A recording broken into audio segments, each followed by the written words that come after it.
The distance formula. The distance formula allows you to find the distance between 2 points, x1, y1, and x2, y2 on the coordinate plane. Now, when do you use the distance formula? Well, when you have a horizontal line segment on the coordinate plane, you could use the distance formula to calculate the length of the line segment, but it's much easier to simply count the length of the line segment. In this case, you could clearly see that this line segment is 6 units long. The same thing is true when you have a vertical line segment. You could use the distance formula to calculate the length of this line segment, but it's much easier and quicker to simply count the length of the line segment, which in this case, line segment CD is obviously 4 units long. However, when you have a slanted line segment, you must use the distance formula. You cannot count the length of a slanted line segment. If you attempt to simply count the length of the slanted line segment, you're going to quickly see that the lines and the spaces are not equal distances apart, and you're basically going to be guessing, and you're going to guess wrong. I'll show you now how to use the distance formula to calculate the length of a slanted line segment. But the main point to remember is that the distance formula must be used whenever you have to find the length of a slanted line on a coordinate plane. That's the only way you're going to get the correct answer. If you don't use the distance formula, you're only guessing, and you're going to guess wrong every time.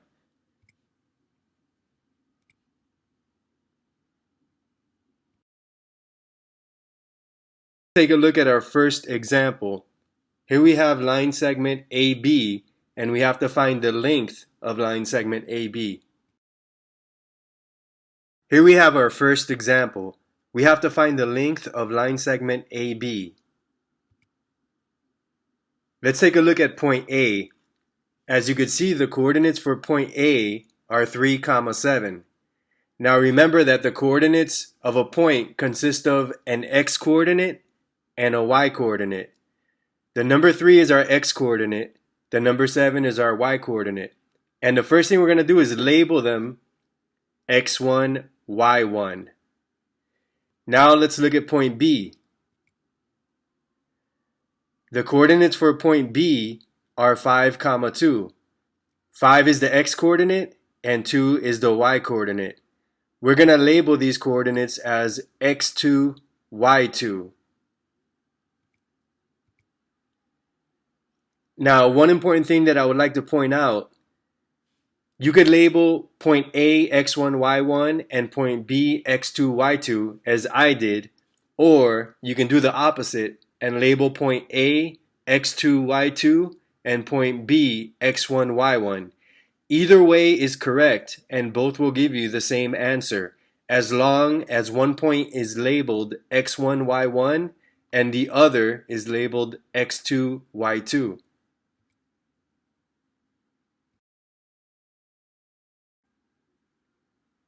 Now that we have our points labeled, here we have the distance formula. And what we're going to do is we're going to take these variables x2, x1, y2, and y1, and we're going to replace them with their corresponding values. We're going to replace them in the formula with their corresponding values.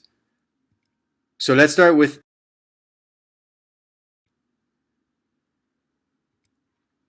all right, so x2 we've already labeled as number 5, and we're going to substitute that into our formula. Then we go to x1. x1 is 3, so we're going to substitute the number 3 into the formula for x1. Now let's go to y2. y2 is number 2, so we're going to substitute number 2 into the formula for y2. And last we have y1. y1 is the number 7, so we're going to substitute into our formula the number 7. Now we've substituted all the corresponding values into the formula, and we're ready to simplify and get our answer.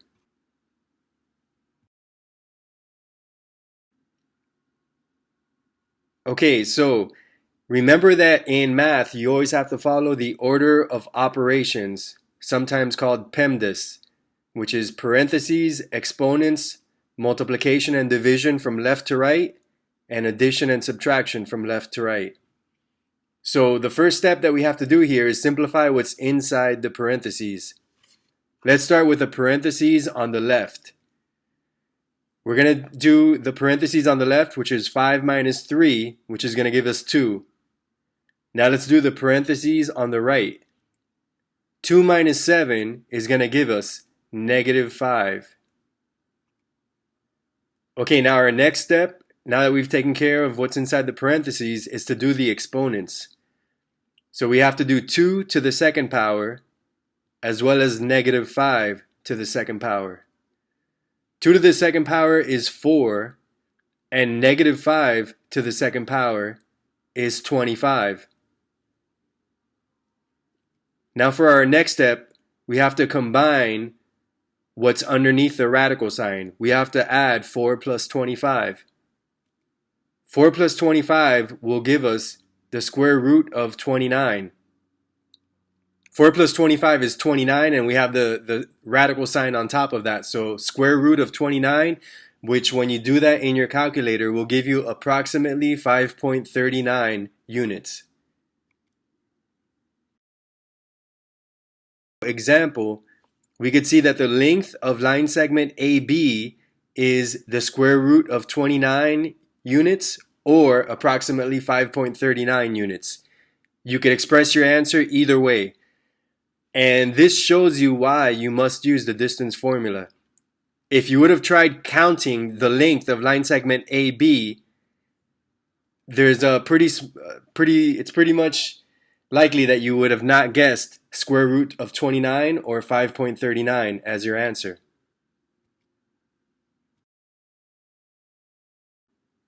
Example 2.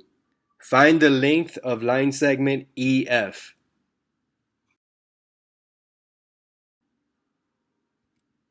So let's first look at point E. The coordinates for point E are negative 9, 2. Remember, that's an x coordinate and a y coordinate. So we're going to label it x1, y1. And the reason I'm starting with point E is just to go in alphabetical order. So I'm doing point E first. And now we'll look at point F.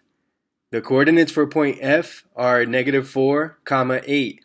And I'm going to label those coordinates as x2, y2.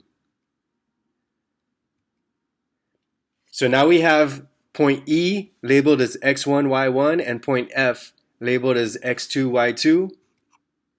Here's our distance formula, and now we're ready to substitute those values into the formula. So let's begin with x2. x2 is the number negative 4. So we're going to substitute that negative 4 into the formula where x2 goes. Now let's move to x1. x1 is negative 9. So let's substitute negative 9 into the formula in the spot where x1 was. Now, one thing to keep in mind, as you could see, is that we have two negative signs next to each other. And in math, you cannot, whenever you have two signs next to each other, they must be separated by parentheses. So that is why the negative 9 is written with parentheses surrounding it, because you cannot have those two negative signs next to each other. They have to be separated by parentheses. Now moving on to y2. y2 is positive 8, so I'm going to substitute that into the formula. And last we have y1. y1 is positive 2, so I'm going to substitute that number into the formula. Okay, now we have all our values in the formula, and we're ready to start simplifying it and get our answer.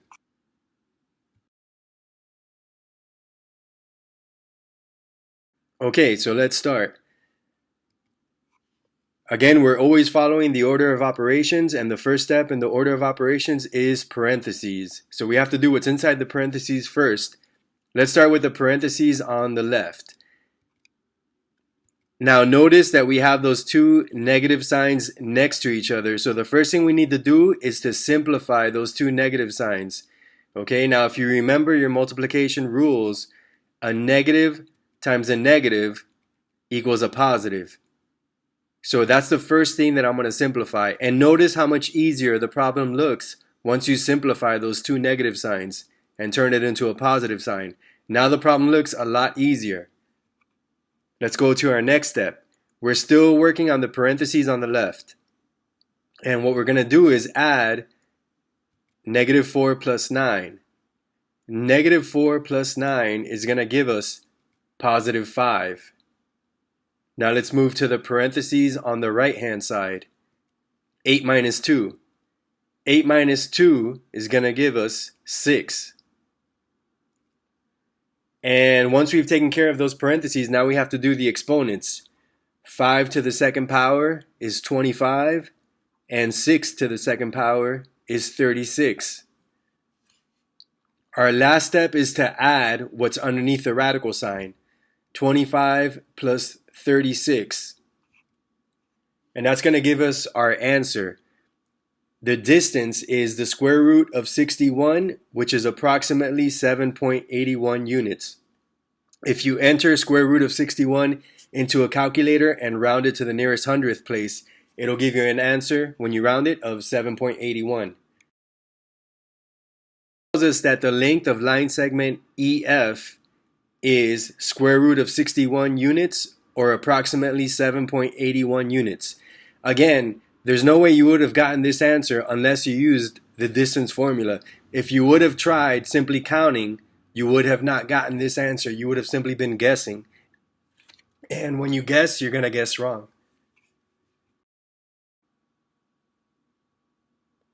Okay, now that you've seen two examples, it's time for you to practice using the distance formula. If you haven't done so already, please take out a sheet of paper and something to write with. You're going to need it for the next example.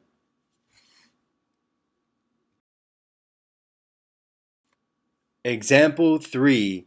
Find the length of line segment JK.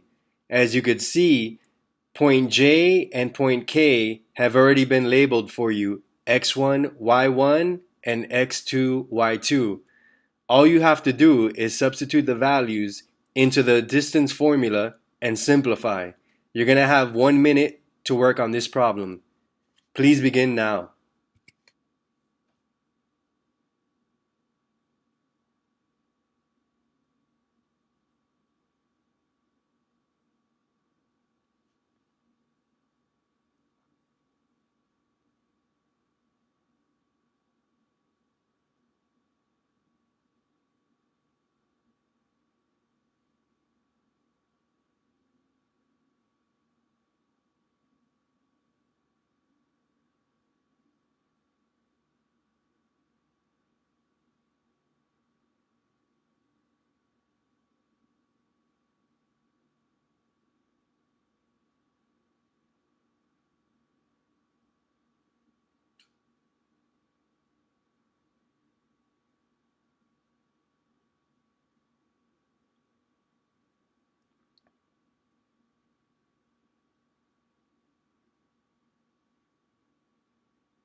Time's up.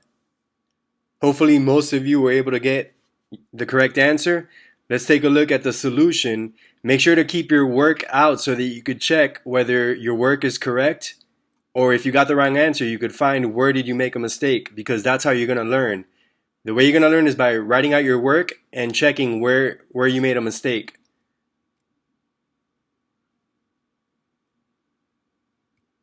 Okay, so when you first substitute the values into the distance formula, your first line should look like this. Please check to make sure that your work matches my work.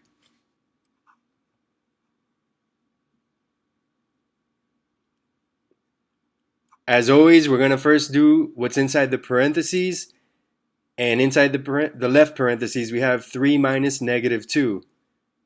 When you simplify that, you're going to get 3 plus 2. And on the right parentheses, you have 6 minus negative 1, which is going to turn into 6 plus 1. That leads us to getting 5 to the second power plus 7 to the second power. Now when you do the exponents, you're going to get 25 plus 49 underneath the radical sign. And then when you do the last step of adding 25 plus 49, we're going to get our answer, which is square root of 74, which is approximately 8.6 units. So the length of line segment JK is square root of 74, or approximately 8.6 units. Make sure to check, if you did not get the correct answer, check your work and check it against the work on the screen and see where did you make a mistake. Again, that's the best way to learn, is by writing out your work so that you could spot where it was that you went wrong. Okay, now we have 2 more problems for you to practice. In number 4, you have to find the length from point L to point M. And in number 5, you have to find the length from point E to point F. The distance formula is on the screen for you on the top right corner. You're going to have 2 minutes to do both problems. Please begin now.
Okay, time's up.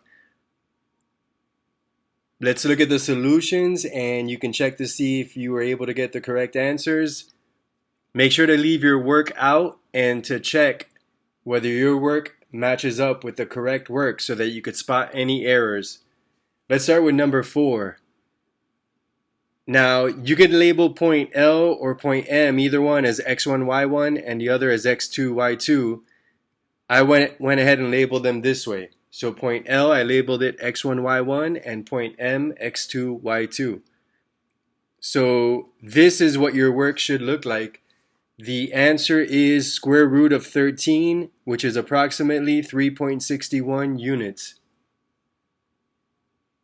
If you did not get that answer, please look through your work and check to see where it was that you made a mistake. For number 5, I have point E labeled as x1, y1, and point F labeled as x2, y2. So let's take a look at the solution. The correct answer is 5 units. You should have gotten square root of 25, which could be simplified, And when you get the square root of 25, the final answer is 5 units. So the length from point E to point F is 5 units. Again, if you did not get the correct answer, make sure to check your work against the work on the screen so that you could spot where you made a mistake.